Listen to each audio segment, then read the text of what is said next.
Well, this is not as exciting as it looked from orbit. I thought this ridge was a lot more impressive, the valley a lot deeper. This hill looks a lot like a really long glacier moraine, not the large pressure ridge that it looked like on the system map. It likely formed as the moon cooled and contracted, the result of massive internal stresses, opening cracks all across the moon and pushing up this ridge. It is something that is fairly common on these icy moons, definitely not a unique feature.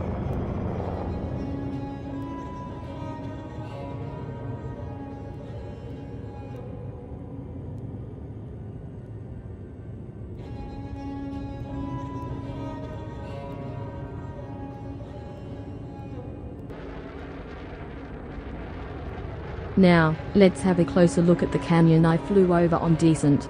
It appeared to be fairly shallow and wide, maybe half a kilometer deep, steep canyon walls. It may make for some fun flying. Oh look! There is some nice layering in the canyon wall.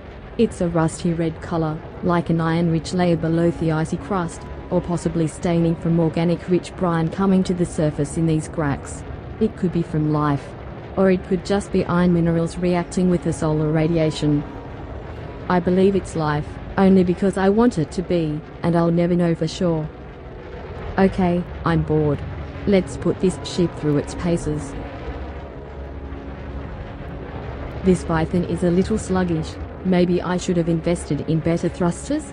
I don't know. D-rated saves on weight and it's good enough for this canyon.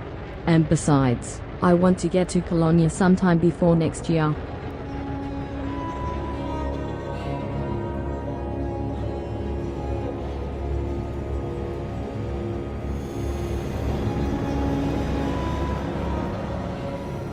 Well, despite this barren moon not being very impressive, you can skim the canyon walls to make it a little more exciting.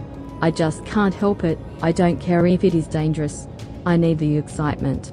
There is just so much that's the same, so many systems that have nothing to offer.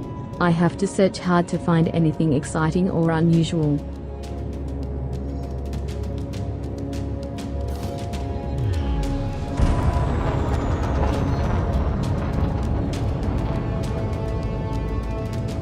Time to get back into Super Cruise, and get out of this moon's gravity well. There is not much else to see and I still have a long way to go. This moon looked so promising from orbit. Still, it was a nice little diversion. You can really see that red color filling the canyon. I am thinking more and more that it must be material oozing up from a deep, briny ocean. It looks so much like Europa, back in Seoul.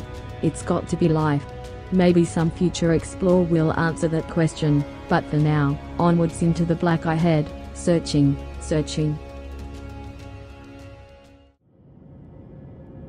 I run my usual system scan and this ring moon caught my attention, so I headed out there for a closer look. I now find myself in the middle of a really cool asteroid belt dodging rocks for the fun of it. I love flying through the rings of planets. I get such a thrill. It's so fun to just weave in and out of these large rocks, accelerating between the larger chunks. What a rush!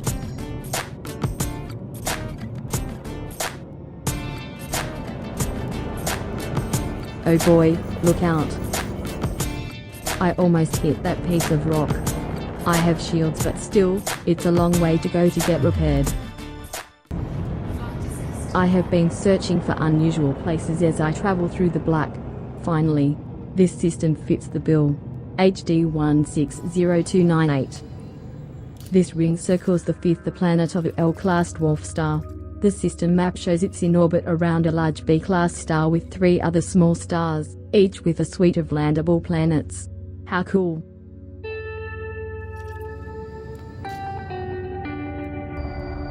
I land on the second planet orbiting the second star to stretch my legs, so to speak, not necessarily expecting to find anything out of the ordinary.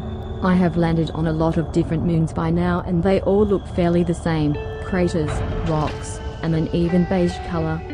This planet is purple. So that is a start.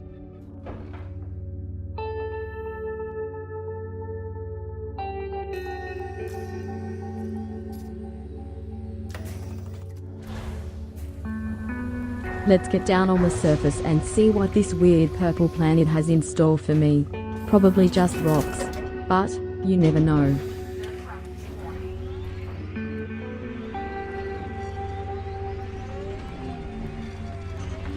I see something up ahead. What is that?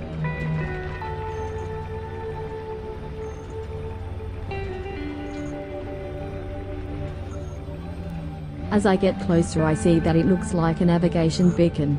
It must have crashed way out here in the middle of nowhere. Weird.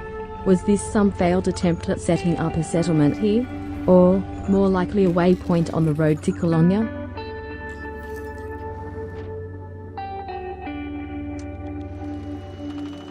I scan it to see if I can find out more.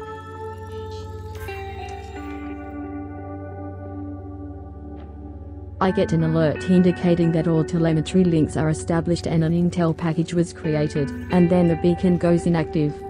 I can't see that I receive anything, no messages, no new data, not sure what I just activated. Strange. Wonder how many more of these there are out there. I will leave this one for now.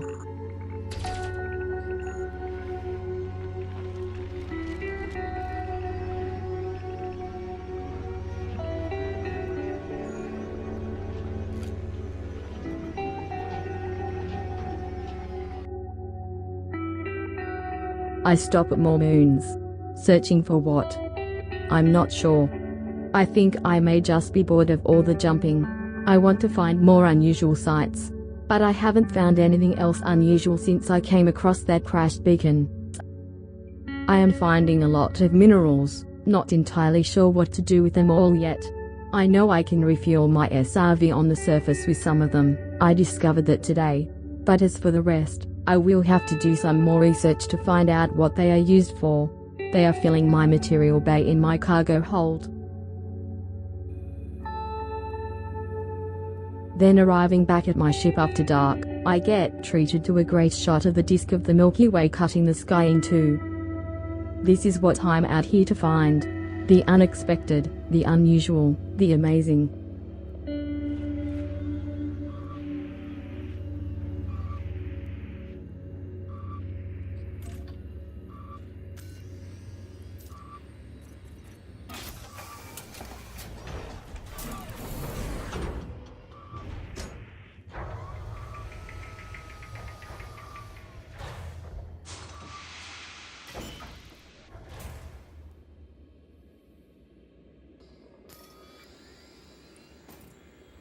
Well, look at that.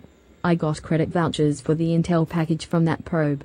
Who knows if I will ever be able to cash those in. The next stop is V970 Scorpii, or, better known as the stellar bowtie. This is a giant B-type star, 5 times larger than Sol.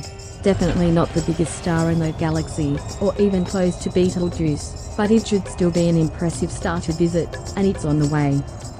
The star's size is not the reason why it got its silly nickname. Apparently there is a neutron star that orbits so close to the star that when viewed from a distance the main star looks like it's wearing a bow tie. I just had to see this with my own eyes.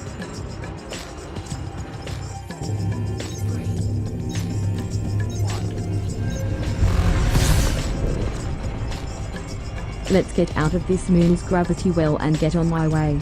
This next destination is kind of exciting. I can't wait to see it. With it just over 490 light years away, or about 16 more jumps. I should be there in no time.